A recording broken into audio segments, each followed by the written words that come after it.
Alhamdulillahi Rabbil Alamin. Wabihi nasta'inu ala umurid dunya waddin. Wa sallallahu ala sayyidil mursalin Muhammadin sallallahu alaihi wasallam wa ala alihi wa sahbihi ajma'in. Amma ba'd. Jemaah Masjid Nurul Huda yang semoga Allah selalu menjaga, merahmati kita semuanya.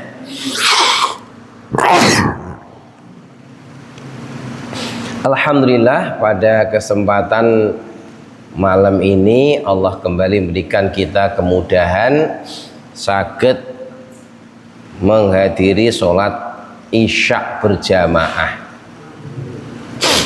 Engkang Nabi sampun ngendika, man sholal isya'a fi jama'atin ka'annahu aqama nisfal laili.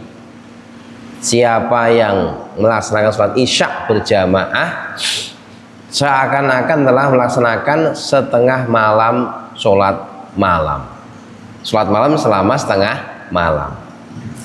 Menggenjing man sholal ghadata fi jama'atin ka'annahu aqamal laila kullahu. Yang sholat subuh berjamaah itu seperti melaksanakan sholat sunnah, sholat malam semalam suntuk. Salam dan salam untuk Nabiullah Nabi Muhammad sallallahu alaihi wasallam, juga keluarganya, para sahabat dan pengikut yang setia sampai hari kiamat.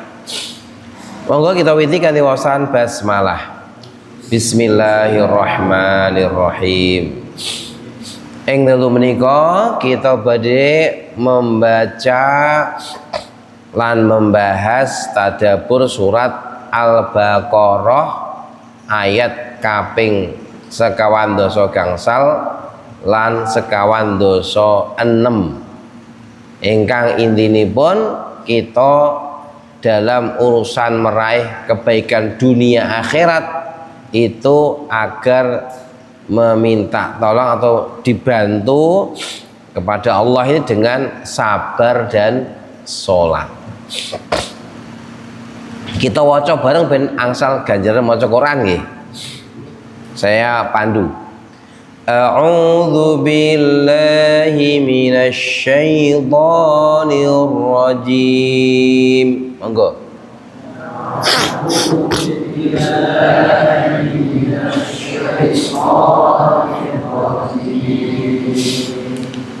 Bismillahirrahmanirrahim.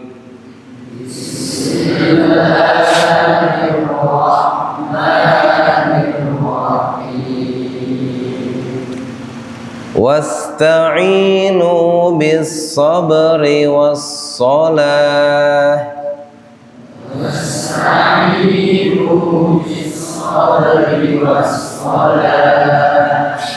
Wa innaha lakabiratun illa 'alal khashi'in. Wa innaha lakabiratun illa 'alal khashi'in. Alladzina yadhunnuna annahum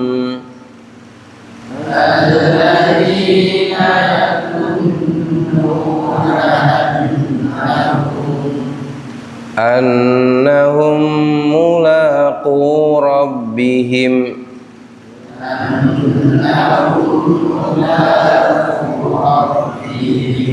wa annahum ilaihi raji'un.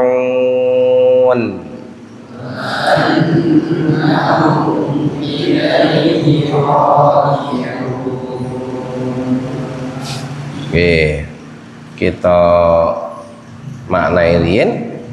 Wasta'inu dan mintalah pertolongan, maksudipun kepada Allah, bisabri wassalah, kanthi sabar lan salat.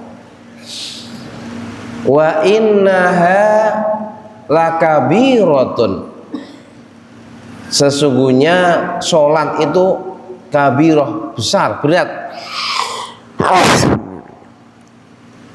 Illa alal khashi'in, kecuali kangge tiang-tiang yang khusyuk. Sinten niku sing khusyuk? Alladzina yadhunnuna, yaitu mereka yang yakin. Yadhunnun niku nek secara bahasa bermakna menyangka, tapi dalam Quran di yadhunnun bermakna yakin, yaitu orang-orang yakin annahum mulaqu rabbihim, bahwa mereka itu akan bertemu, mulaqu rabbihim, bertemu dengan Rabb mereka, Tuhan mereka. Wa annahum ilaihi raji'un, dan bahwa mereka kepada Allah akan kembali. Menika jamaah sekalian secara makna surat Al-Baqarah ayat 45 kali 46. Mari kita coba tadaburi, dalami. Yang pertama tadi Allah perintahkan kita agar dalam meraih, dalam tafsir Ibnu Katsir disebutkan kalau ingin meraih kebaikan dunia, khairatud dunya wal akhirah, kebaikan dunia akhirat, maka mintalah tolong kepada Allah dengan upaya apa? Sabar. Yang pertama sabar, yang kedua sholat. Sabar ini oleh para ulama dibagi menjadi 3. As-sabru fi ta'atillah. Yang pertama, sabar dalam rangka taat kepada Allah. Nomor kali as-sabru an maksiatillah, sabar dari maksiat kepada Allah. Nomor 3, as-sabru ala aqdarillah. Sabar dalam menghadapi takdir Allah. Iku sabar. Jadi kita diperintah Allah untuk sabar. Sabar ngopo? Pertama sabar taat. Sholat subuh niku nek enggak sabar berat. Buktine masjide ora kebak-kebak. Pakai serak kuat sabar terus masjid sholat subuh. Padahal mau pahalanya besar sekali. Napa seakan-akan sholat sunnah semalam suntuk. Itu. Bahkan sing wajib-wajib puasa Ramadan itu oke sih nggak sabar. Di pasar-pasar masih ada orang Islam yang masih makan minum padahal bulan Ramadan. Nah, sabar untuk taat kepada Allah ini perlu sabar. Anak-anakku santri ini harus sabar. Pengen golek kemuliaan kok nggak sabar. Sabar taat pada Allah, ngapal Quran, belajar agama, ini juga butuh sabar. As-sabru fi ta'atillah. Bagaimana? Sabar dalam taat pada Allah. Nah, begitulah para Kanjeng Nabi, para sahabat, masya Allah gitu. Sabare ndak karu-karuan. Saya ambilkan contoh seorang sahabat namanya Khubayb bin Adi radhiyallahu anhu. Anak-anakku nih, aku ngomong Jawa paham nggak? Paham kabeh? Ada yang nggak paham? Orang ngendi nggak paham? Wong ngendi nggak? Antum orang mana? Hah?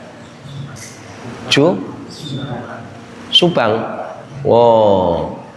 Berarti ya ngalah Pak nggih rada Indonesia apa Pak ben paham niki.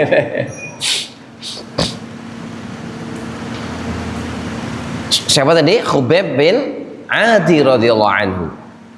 Itu pas perang Uhud itu ketangkep. Padahal beliau waktu perang Badar yang membunuh banyak orang Quraisy, yang kafir-kafir. Ditangkep, kemudian mau dieksekusi, dihukum mati. Sholat tuh, tolong saya dikasih waktu untuk sholat. Akhirnya pun sholat 2 rakaat sunnah, agak cepat dikit. Setelah selesai berkata, wahai orang-orang kafir Quraisy, kalau tidak kalian sangka aku takut mati, aku akan perpanjang sholatku. Tapi saya nggak perpanjang biar kalian tahu bahwa saya tidak takut mati. Kemudian ditali, dan dalam riwayat niku nek cara wong saniki jenenge dimutilasi, dipotong kupinge, dipotong irunge, pelan-pelan membunuhnya.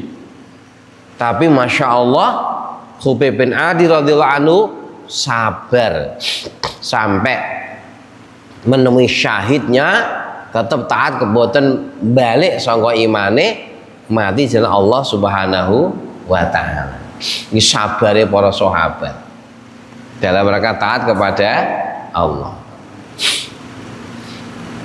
Nikulah sama sekalian kekuatan sabar. Nomor kali mau napa? Sabar dari maksiat. Ini juga perlu kekuatan. Karena memang kemaksiatan itu banyak menggoda.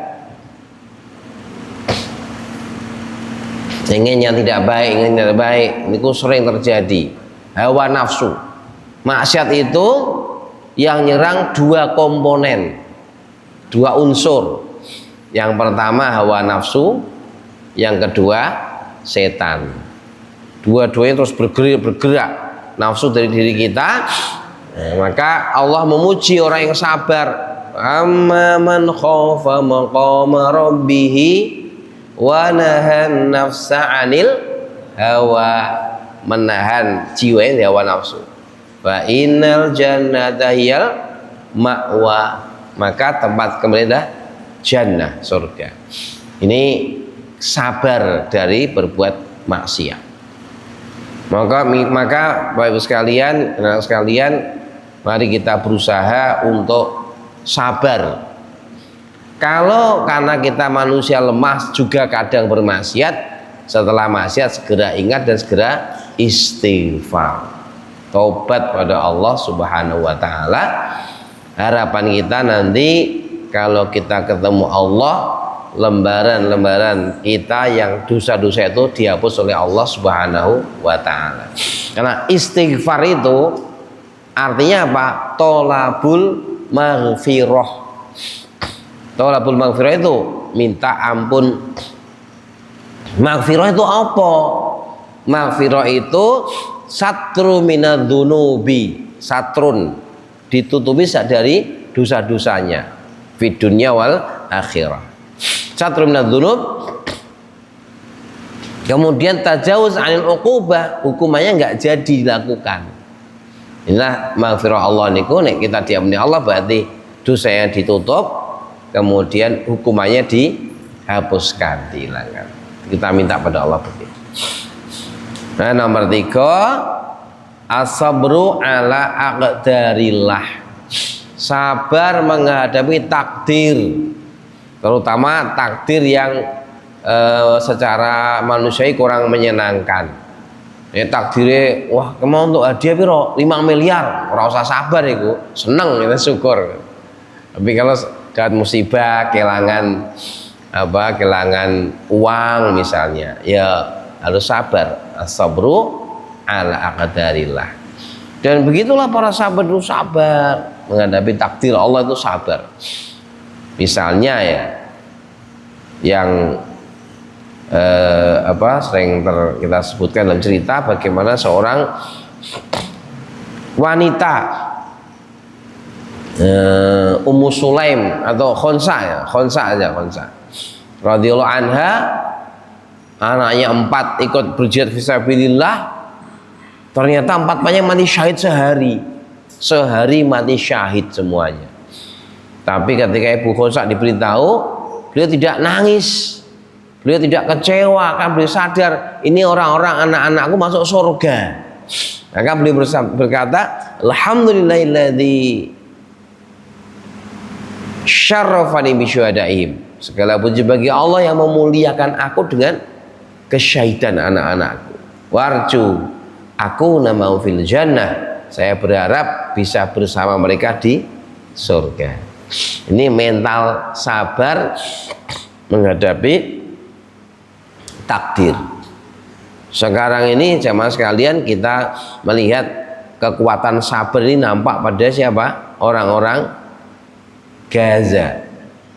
Dia diserang, negaranya mungkin 80% tuh hancur bangunan-bangunannya, tapi masih bertahan dengan kelaparan, dengan masya Allah sabar tidak karu-karuan menghadapi musibah yang luar biasa itu. Maka kita di negeri aman ini perlu bersyukur, karena kalau di surat Al-Quraish kan alladzi at'amahum min ju' wa amanahum min khauf.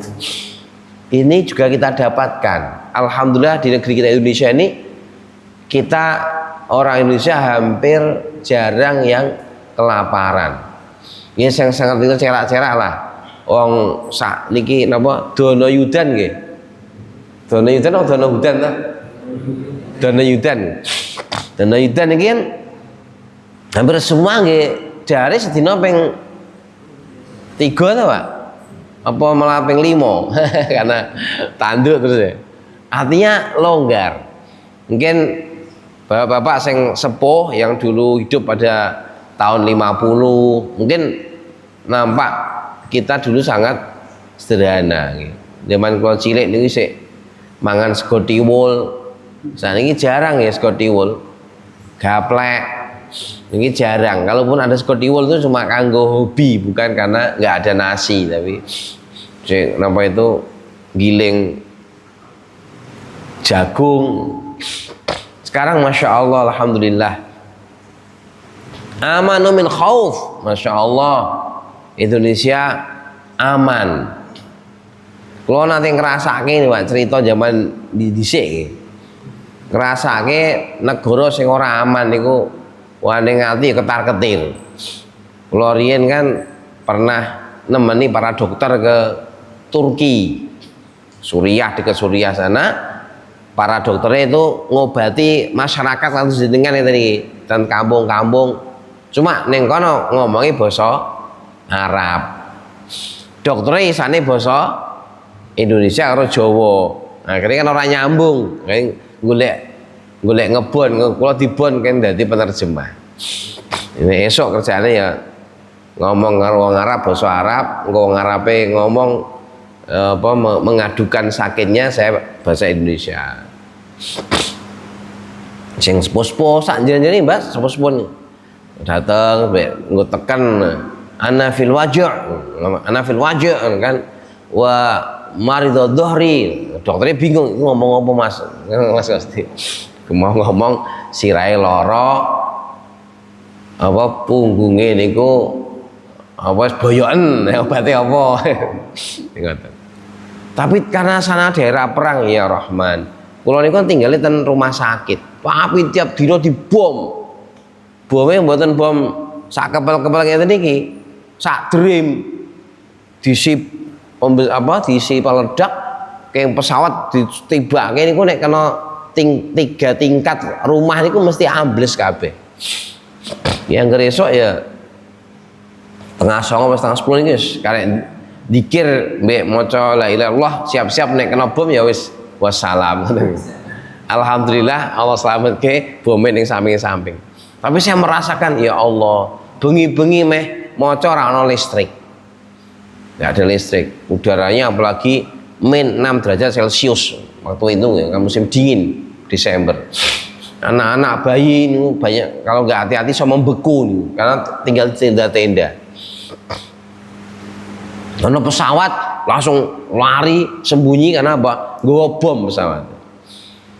Nah ini kira ya Allah, sebulan di Turki, pinggiran Turki ini kok matine selalu deg-degan nih, urip mati belum lagi nih pas keliling kampung-kampung niku sore-sore pulang niku numpak mobil ini kayak neng Tawangmangu dalane, tapi kanan kiri itu jurang, tapi supirnya ora iso pelan 100 ke atas wes nah, sing mburi ya atine ketar-ketir, Mas pelan-pelan dikit kok nek mlebu jurang piye.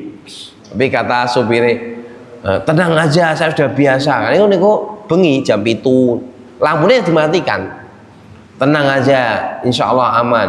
Karena kalau pelan-pelan kok ketahuan musuh kita dirudal. Begitulah kondisi tiang-tiang lagi perang itu. Ya Rahman, suasana penjajahan niku paling berat.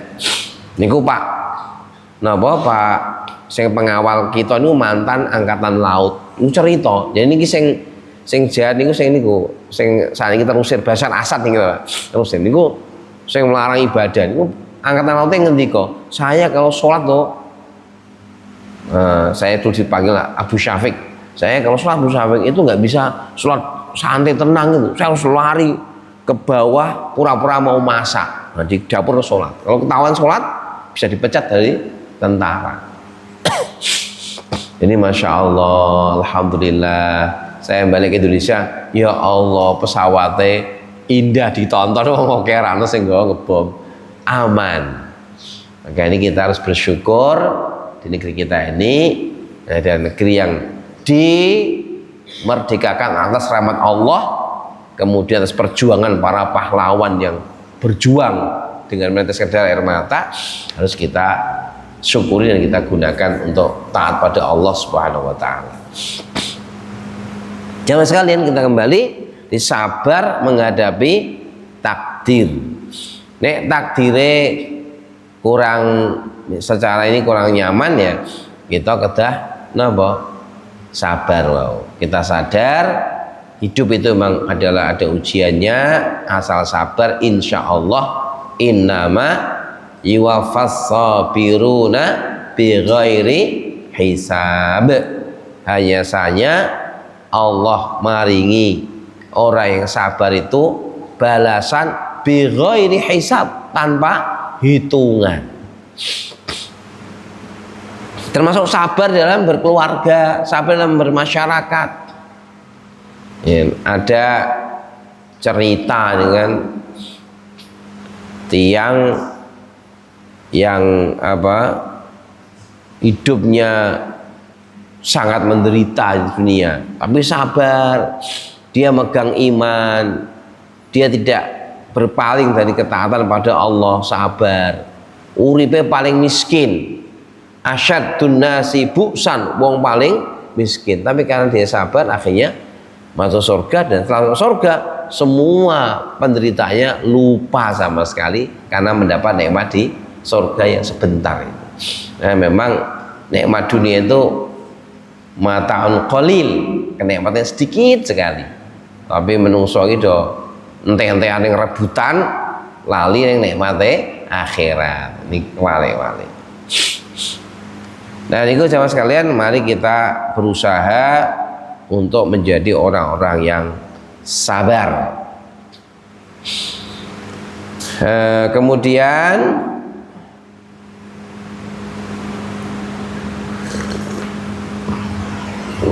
sabar ini kekuatan jiwa yang menjadikan kita tabah menghadapi segala sesuatu. Yang kedua, minta tolong dengan sholat.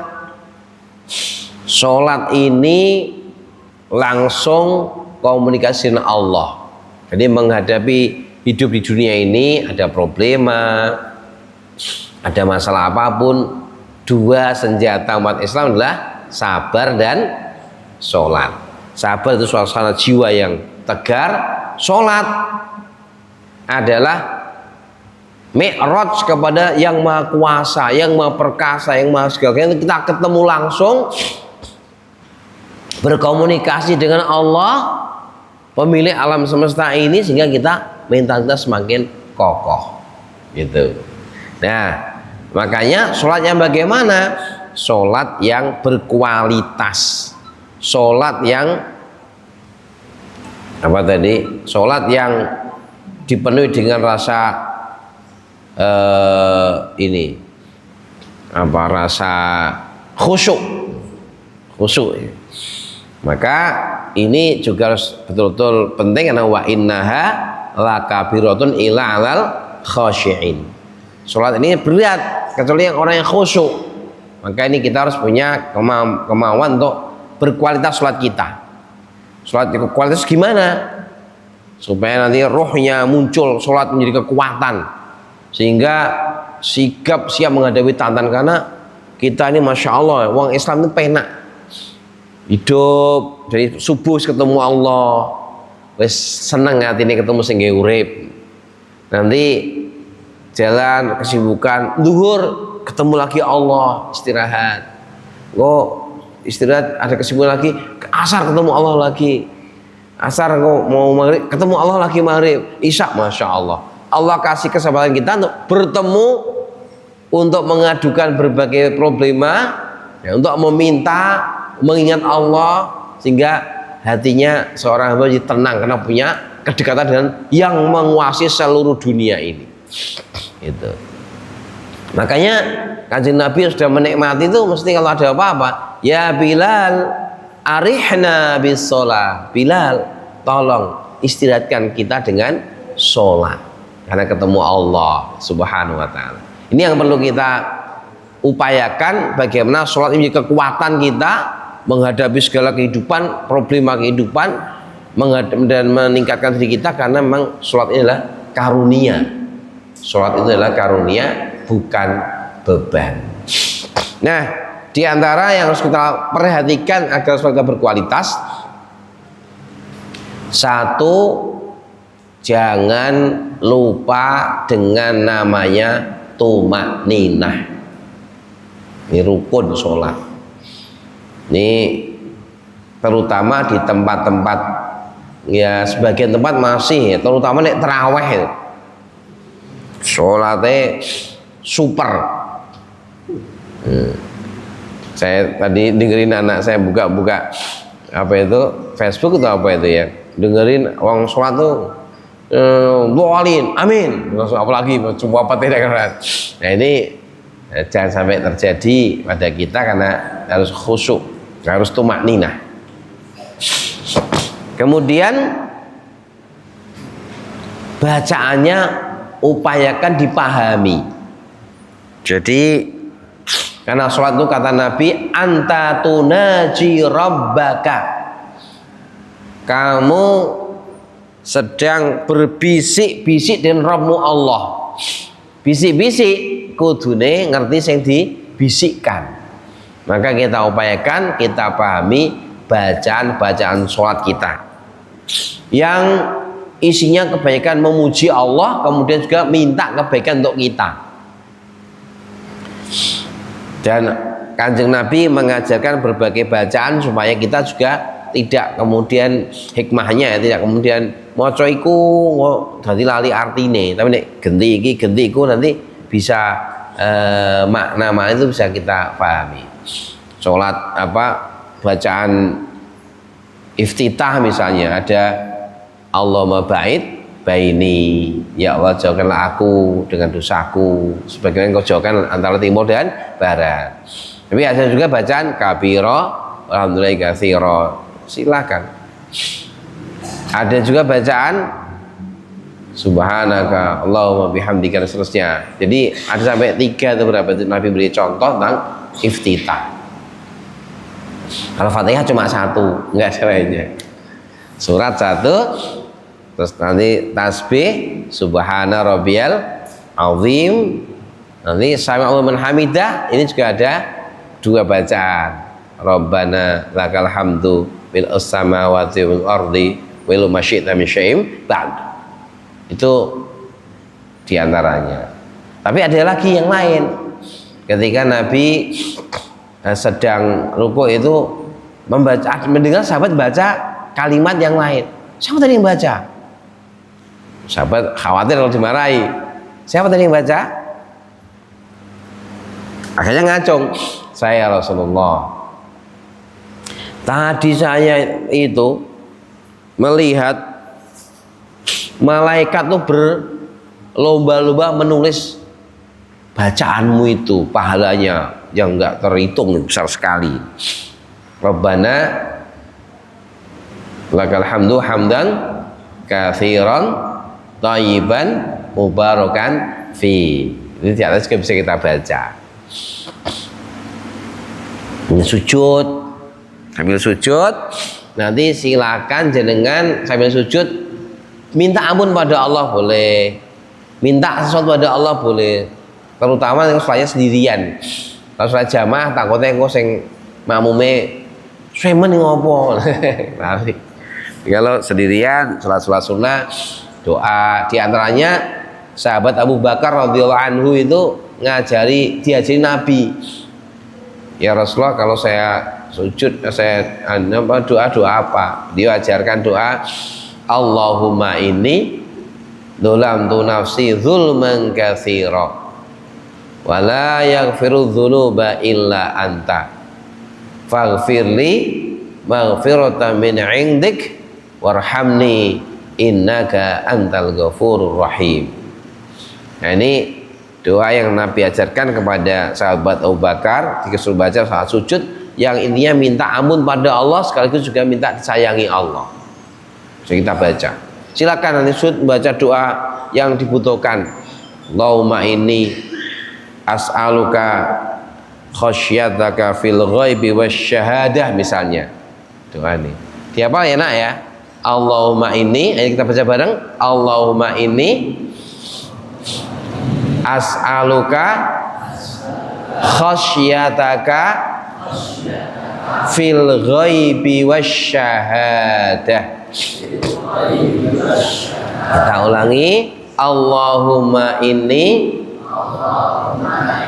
as'aluka khasyataka fil ghaibi wasyahadah. Udah hafal? Bapak-bapak mau hafal Pak? Ibu mau hafal langsung? Perlu diulang-ulang ya, mungkin ini pendek tapi penting. Ya Allah, Allahumma inni as'aluka, saya mohon kepadamu ya Allah, khasyataka, rasa takut kepadamu, fil ghaibi wasyahadah, fil ghaibi wasyahadah, di dalam ghaib kesendirian, wasyahadah keramaian.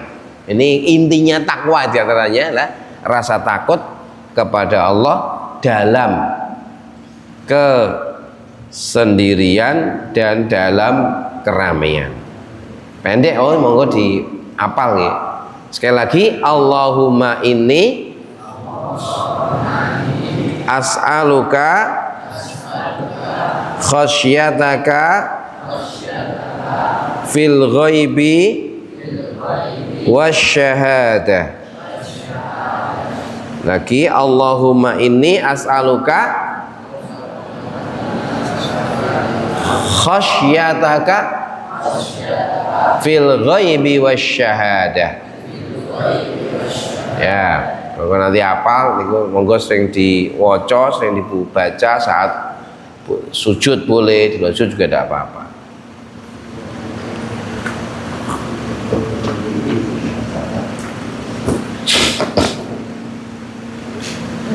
Kemudian monggo sholate berusaha dilakukan tepat waktu. Karena Nabi nanti ditanya ayu amali ahabbu ilallah, apa as-sholatu ala waqtiha.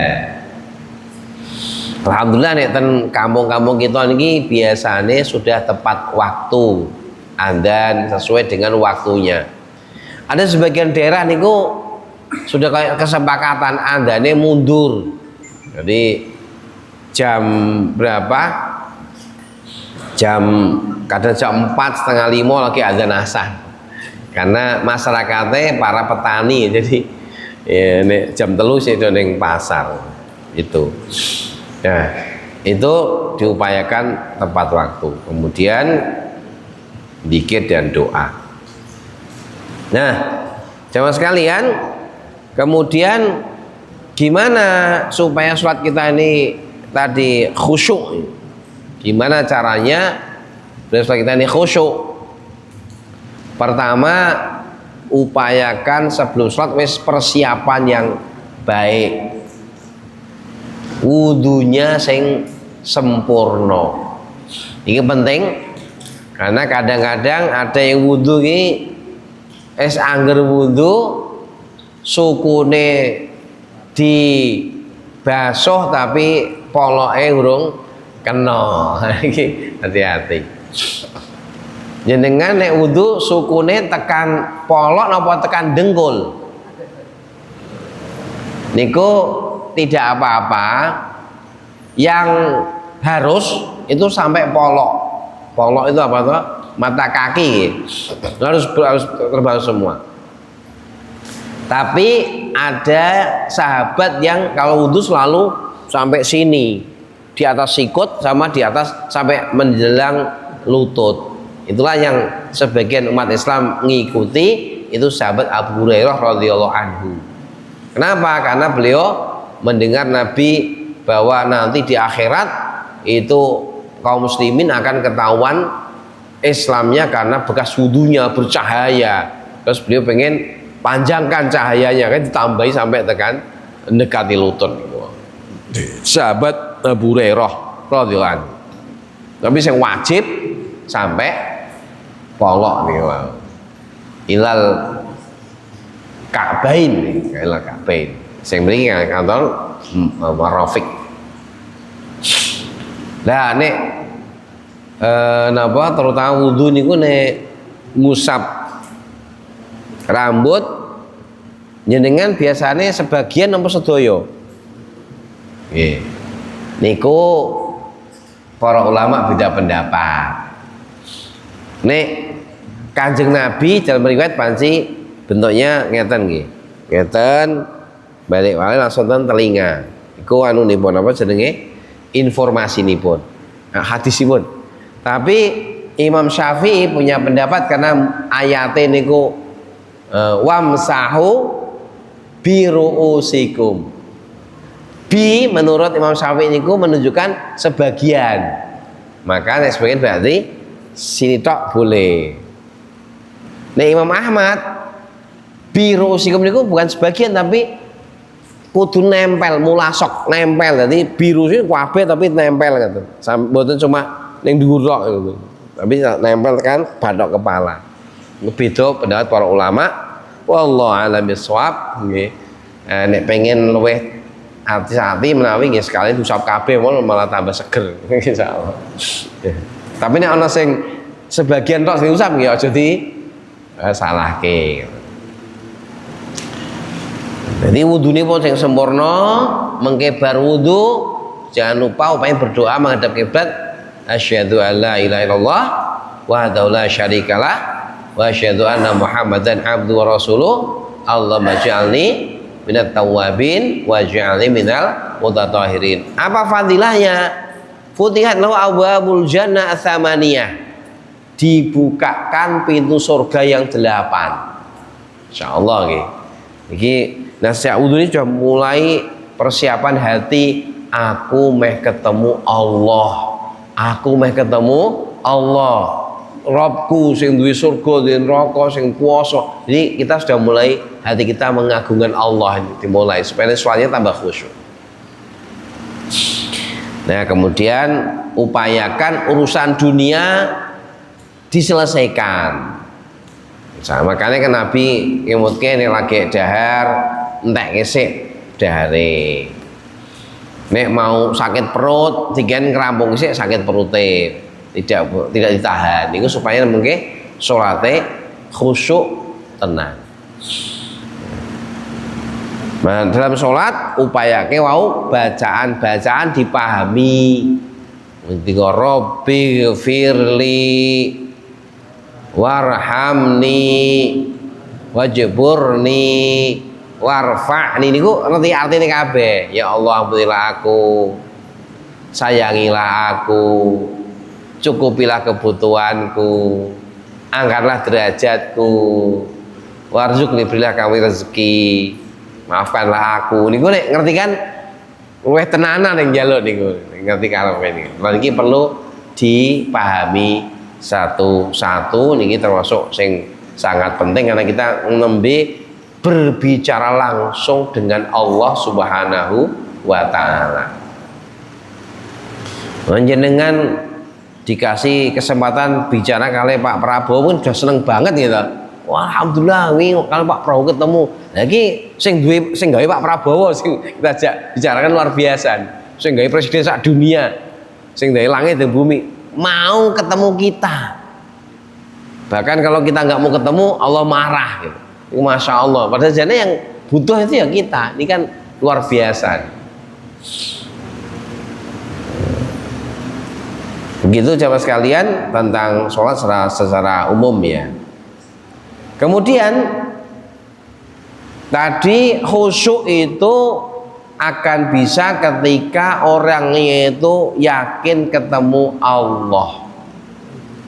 Akan ketemu Allah. Orang yang meyakini akan bertemu Allah, dia akan wa ilaihi rajiun, kembali pada Allah, dia tentu akan selalu bersiap-siap untuk ketemu Allah dengan amanu wa amilus sholihah. Biasanya orang-orang yang berbuat sakarpe dewi, semau sendiri, tidak serius dalam berislam, itu keyakinannya kepada hari akhirat lemah dia. Tidak merasa, ya kata yang tinggi-tinggi ulama Ibrahim bin Adham rahimahullah yang menyebutkan 10 hal yang menjadikan doa tidak terkabul. Di antaranya kamu itu tahu surga, tapi kau nggak persiapan menuju surga. Kamu tahu neraka, tapi kamu nggak berusaha menjauhi neraka. Gitu. Karena tadi keyakinannya melemah, sehingga dunianya yang tinggi, hubud dunia, sehingga apa-apa itu dunya. Memang ingat akhirat, ya dunya tetap, tapi dunya kanggo akhirat. Gitu. Karena memang dunia itu sarana untuk mengenai akhirat. Nah, ini jamaah sekalian, milo kita juga perlu menguatkan hati kita, jiwa kita, termasuk anak-anak yang masih muda, tidak ada tua tidak muda, karena kematian itu kayak kelapa jatuh dari tempatnya, kadang sih nom ya tiba, ana sing sik tuwek ya ora tiba-tiba karena jatahe dari Allah. Kita siap-siap semuanya. Dan Nabi bersabda ketika ditanya manil akiyas, siapa orang paling cerdas, aktsaruhum zikron lil mauti. Wong sing paling pinter itu, orang yang paling cerdas itu yang paling banyak ingat mati. Wa aktsaruhum isti'dadan lima ba'dahu, dan terbanyak persiapan menyiapkan hidup setelahnya itu. Ingat mati dan bersiap-siap, itulah orang paling cerdas. Meskipun mungkin sekolahnya cuma SLTA, tapi nek dia visinya ke akhirat kuat, itu orang cerdas. Meskipun profesor, tapi yang dipikir dunia tok, orang mikir bakal mati, tidak persiapan, itu orang bodoh, karena hidupnya cuma sebentar.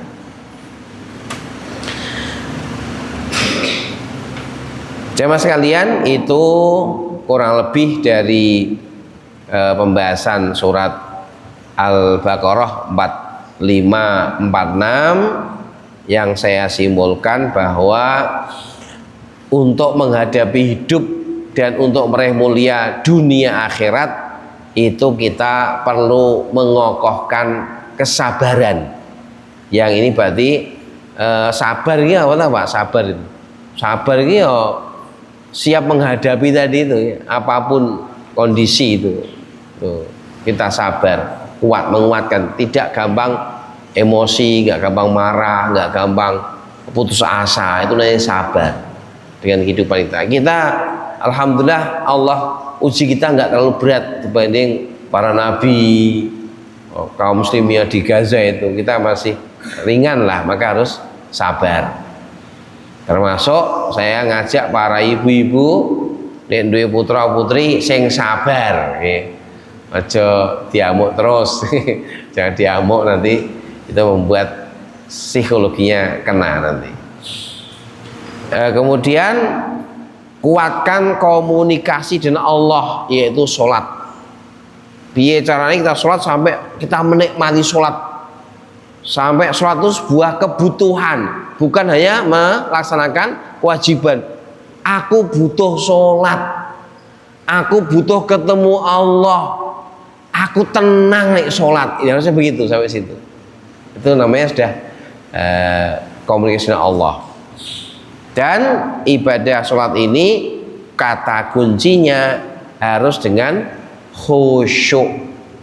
Nek enggak khusyuk juga masalah.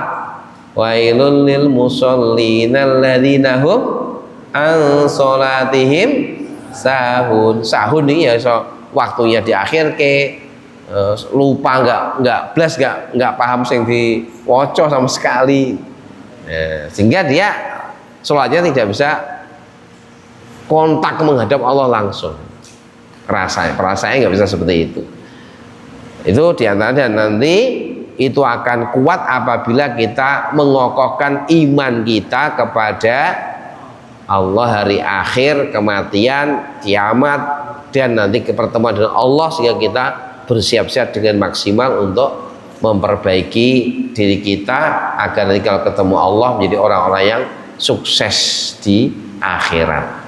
Dan demikian sama sekalian, semoga Allah memberikan kemudahan kepada kita semuanya untuk bisa melazimi dua karakter tadi, karakter atau dua amalan tadi, amalan sabar dan amalan sholat. Terus kita tingkatkan sholat kita, kualitasnya sampai kita mendekati para sahabat kalau bisa. Para sahabat yang sholat itu kayak patung, sampai manuk-manuk itu bertengger di kepala-kepala mereka, sedang khusyuk asik beribadah pada Allah Subhanahu wa ta'ala. Baik, demikian mungkin sebelum saya akhiri, kalau ada yang mau bertanya atau menambah saya persilakan. Kalau ada wonten apa mboten? Monggo Pak. Ya. Assalamualaikum warahmatullahi wabarakatuh. Assalamualaikum. Pertanyaan saya, di dalam sujud akhir dalam waktu sholat itu disuruh memperbanyak doa. Ya, doa itu apakah bisa diucapkan atau dibatin atau apa? Tidak berbahasa Arab, itu bisa nggak?